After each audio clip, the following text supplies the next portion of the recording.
S F ഐയിലേക്ക് അന്വേഷണം വിട്ടുകൂടെ എന്ന് കോടതി തന്നെ ചോദിച്ചെടുത്താണ് ഇപ്പോൾ AK ബാലൻ പറയുന്നത് കോടതിയുടെ പരിഗണനയിൽ നിൽക്കുകയാണല്ലോ, അതിനിടയ്ക്ക് എന്താണ് പെട്ടെന്ന് ഈ ഒരു തീരുമാനത്തിലേക്ക് വന്നതെന്നാണ്. പക്ഷേ കോടതി തന്നെ അതിലേക്ക് പോയിക്കൂടെ എന്നാണ് ചോദിച്ചിട്ടുള്ളത്. അതിനിടയ്ക്കാണ് ഇങ്ങനെ ഒരു ആവശ്യം വരുന്നത്. അങ്ങനെ ഒരു ആവശ്യം കേന്ദ്രത്തിലേക്ക് പോയിട്ടുമുണ്ടല്ലോ ഷോണിൻ്റെ ഭാഗത്തുനിന്ന്.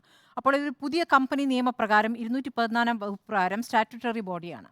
കൂടുതൽ വിപുലമായ അധികാരങ്ങളുണ്ട്, കൂടുതൽ വിദഗ്ധരുണ്ട്. ഈ കൂടുതൽ കോംപ്ലക്സ് ആയ സാമ്പത്തിക കുറ്റകൃത്യങ്ങൾ പരിശോധിക്കുന്ന ഉദ്യോഗസ്ഥരാണ്. അവരുടെ അധികാരപരിധിയും കൂടുതൽ ശക്തമാണ്. നേരത്തെ പറഞ്ഞ മാതിരി വിളിച്ചു വരുത്താം, വീട്ടിൽ റെയ്ഡ് നടത്താം, അറസ്റ്റ് ചെയ്യാമെന്ന അടക്കമുള്ള കാര്യങ്ങളുണ്ട്.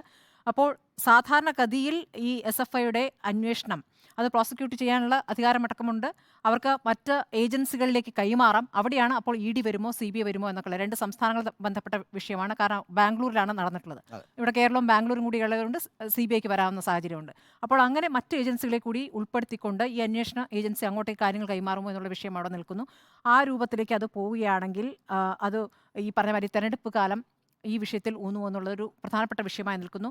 ഈ സാധാരണഗതിയിൽ SFIയുടെ അന്വേഷണത്തിൽ ഉദ്യോഗസ്ഥർ അങ്ങനെ എന്താ പറയുക മറ്റു ഒത്തുതീർപ്പുകൾക്ക് വഴങ്ങുന്ന ഒരു രീതിയില്ല. അവരുടെ അന്വേഷണം വളരെ കൃത്യമായും സ്ട്രിക്റ്റായിട്ടും പോകുന്നതാണ് മുമ്പ് കണ്ടിട്ടുള്ളത്.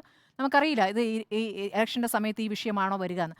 ഈ അന്വേഷണം എക്സാലോജിയിലേക്ക് മാത്രമല്ല പോകുന്നത്. നേരത്തെ പറഞ്ഞ പോലെ CMRലേക്കുണ്ട്. ഈ പറഞ്ഞ കൈക്കൂലി വാങ്ങിയ എന്താ പറയുക ജേർണലിസ്റ്റുകളിലേക്ക് പോകാം, ചുരുക്കപ്പേരുകളിലേക്ക് പോകാം. ഇതിലൊക്കെ പോകാനുള്ള അന്വേഷണ ഈ പറയുന്ന കാര്യങ്ങൾക്കൊക്കെ ഇനിയിപ്പോൾ അന്വേഷണ സംഘത്തിന് തലവനായി വരുന്നത് ഡെപ്യൂട്ടി ഡയറക്ടർ M. അരുൺ പ്രസാദാണ്. ഈ അദ്ദേഹത്തെ നിയമിച്ചതിൽ CPM ഒരു രാഷ്ട്രീയം കാണുന്നുണ്ട്. കാരണം നേരത്തെ തമിഴ്നാട്ടിലെ കോൺഗ്രസ് നേതാക്കളായ കാർത്തി ചിദംബരത്തിനെതിരെ GK വാസവനെതിരെയൊക്കെ അന്വേഷണം നടത്തി ഉദ്യോഗസ്ഥൻ എന്ന പ്രതിച്ഛായ അദ്ദേഹത്തിനുണ്ട്. അപ്പോൾ അദ്ദേഹത്തെ സംശയിക്കുന്നു. നാളെ ഇപ്പോൾ CPM സെക്രട്ടേറിയറ്റ് അടിയന്തരമായി ചേരുന്നുണ്ട്. നാളെ സഭയിൽ ഈ വിഷയം പ്രതിപക്ഷം ഉന്നയിക്കാൻ പോകുന്നു. പക്ഷേ അടിയന്തരമായി ചേരുന്നല്ല, വെള്ളിയാഴ്ച CPMന്റെ സംസ്ഥാന ഈ വിഷയമായിരിക്കും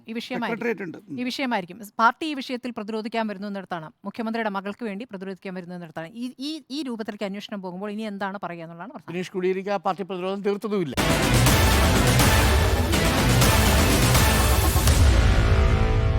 Meet the editors.